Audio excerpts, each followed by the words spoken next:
It's another Raw video from your favorite YouTube scout, Draftrawthentic. Yes, I'm finally here making another video, and like I said, it's a Raw one, so there will be no edits. Anyway, if you already know, I'm doing my 32 for 32 draft breakdown series. That means 32 teams, 32 days, and it's a draft breakdown for each and every NFL team for their 2018 NFL draft.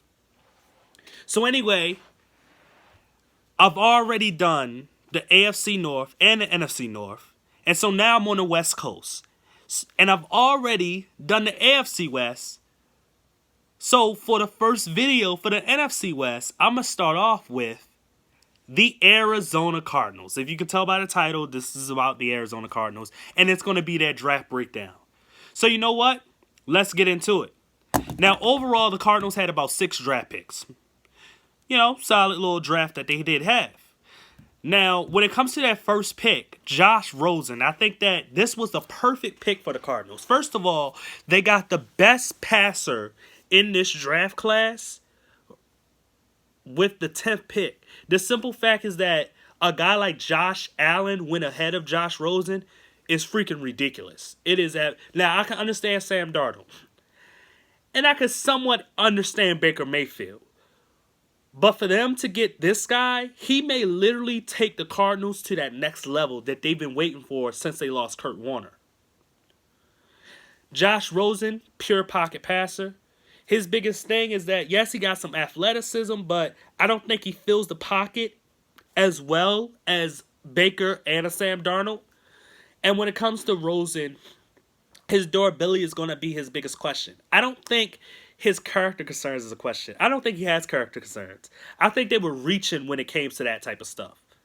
I think they was seriously, the media, they were reaching. And that's why I don't like,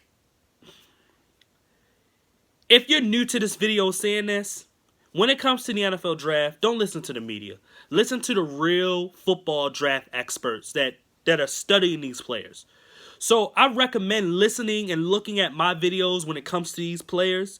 Also, I'm recommending Vach Lombardi, who's really good at breaking down players as well. And I also recommend Matt Waldman, who's a really good player as well. I mean, not player, but a draft breakdown guy as well. So Vach Lombardi, these are the guys to listen to. Those character concerns for Josh Rosen, no. Just throw it out the window. The Cardinals possibly got the best first-round pick in terms of where they were picking, how much they gave up to go and get him, and they got a guy that can seriously be, honestly, the best quarterback in this draft.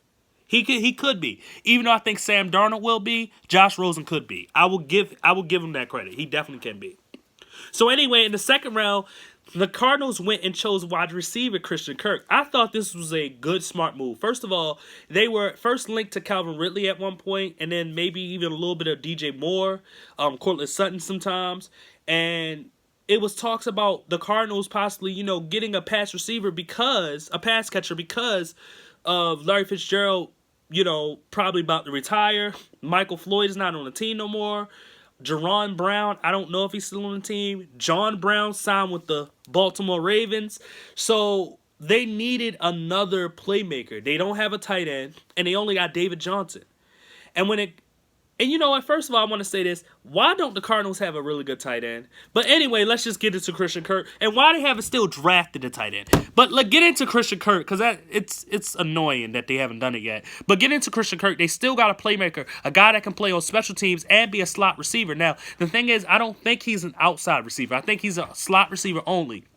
He does remind me a little bit of Odell-ish in a way, but he's not an outside receiver, so I would say Victor Cruz. Or maybe a faster Jarvis Landry.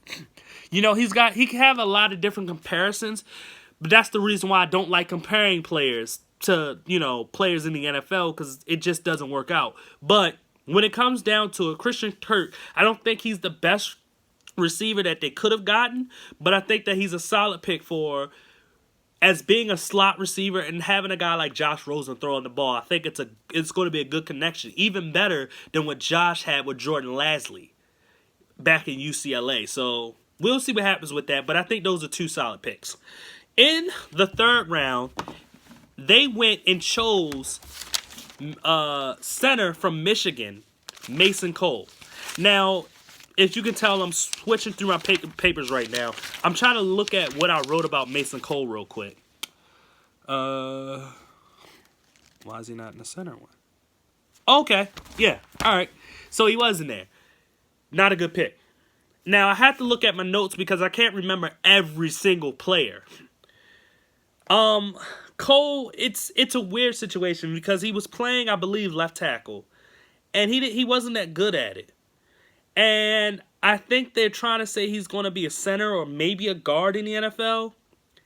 And I'm just not sure of him. I just wasn't a fan of what I saw.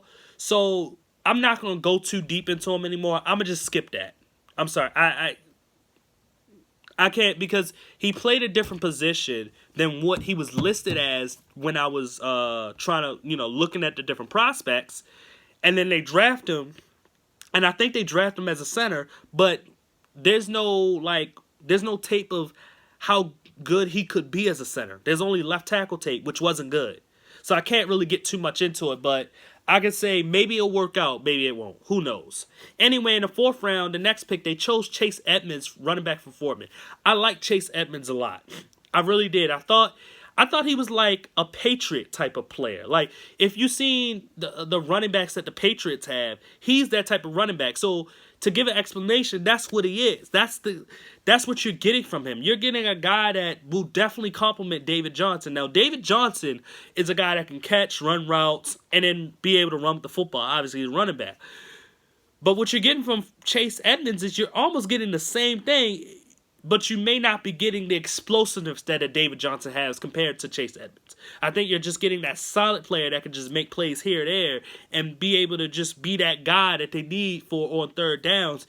Or if they need to spell David Johnson, they can put him in, and you're not going to miss that much of a beat. I don't know about his blocking skills, but when it comes to the rest of the stuff, this guy can make plays. So it's a good pick to me. Then in the next pick, the sixth round, they chose Chris Campbell, cornerback from Penn State. He was a pretty solid corner, but I think there was an inconsistency when it came to him. I don't think he always played as good as he probably could be, as his numbers would suggest. A 6'1" corner, 200 pounds. I believe he ran in the 4.4s. I could be wrong about that. Correct me if I am.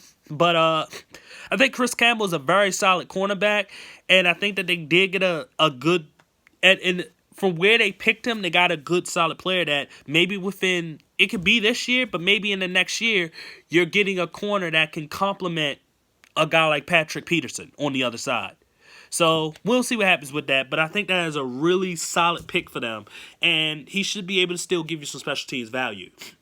And then with their last pick, I can't really say much about him. I used two different websites to study draft prospects, and his name never popped up, so I never watched the tape of him. But he's a 7th-round pick, offensive tackle from Cincinnati, Corey Cunningham.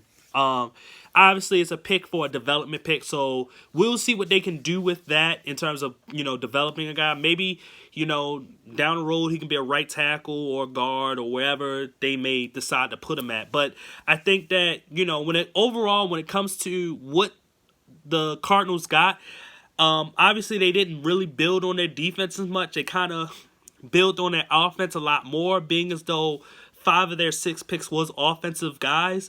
But I think that it was a solid draft, and getting your quarterback of the future kind of outweighs the rest of that stuff. So, we'll see with that. But anyway, if you like this video and you want to see more videos from me, please hit that subscribe button.